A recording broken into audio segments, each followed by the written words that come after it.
এই এলাকায়, প্রিয় এলাকাবাসী, এই এলাকায় বহু মানুষ আছেন যারা অর্থনৈতিকভাবে সচ্ছল। আমি সে সকল সচ্ছল যারা আছেন তাদের সকলের কাছে আমি বিনীত অনুরোধ করব যে আসুন আমরা সবাই মিলে, যদি আমার পাশের লোকটি, যে ব্যক্তিটি অসচ্ছল, যে পরিবারটি অসচ্ছল, কষ্টে আছে, যদি তাকে আমরা কোনো সহযোগিতা করতে পারি, আসুন আমরা তাকে সেই সহযোগিতা করি, যার মাধ্যমে সে আত্মনির্ভরশীল হয়ে দাঁড়াতে পারবে। আমরা যারা সচ্ছল ব্যক্তি, তারা যদি আমাদের পার্শ্ববর্তী একজন অসচ্ছল ব্যক্তিকে অর্থনৈতিকভাবে সচ্ছল হওয়ার জন্য, অর্থনৈতিকভাবে স্বাবলম্বী, আত্মনির্ভরশীল হওয়ার জন্য সহযোগিতা করি, তাহলে আমরা আমাদের এই দেশের উপকার করতে পারবো, দেশের জন্য কাজ করতে পারবো।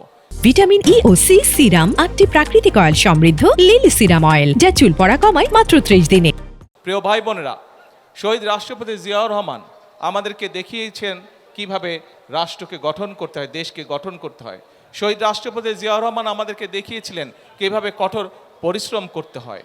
আজকে তার শাহাদাত বার্ষিকীতে আসুন আমরা এই প্রতিজ্ঞা করি যে আমাদের পক্ষে, যাদের পক্ষে সম্ভব অসহায় মানুষদেরকে সহযোগিতা করা, এবং একই সাথে আমাদের যাদের পক্ষে সম্ভব রাষ্ট্র গঠনে সহযোগিতা করা, আসুন আমরা সকলে সেই চেষ্টা করি, যাতে করে আমরা আমাদের প্রত্যাশিত বাংলাদেশকে একদিন গড়ে তুলতে পারি।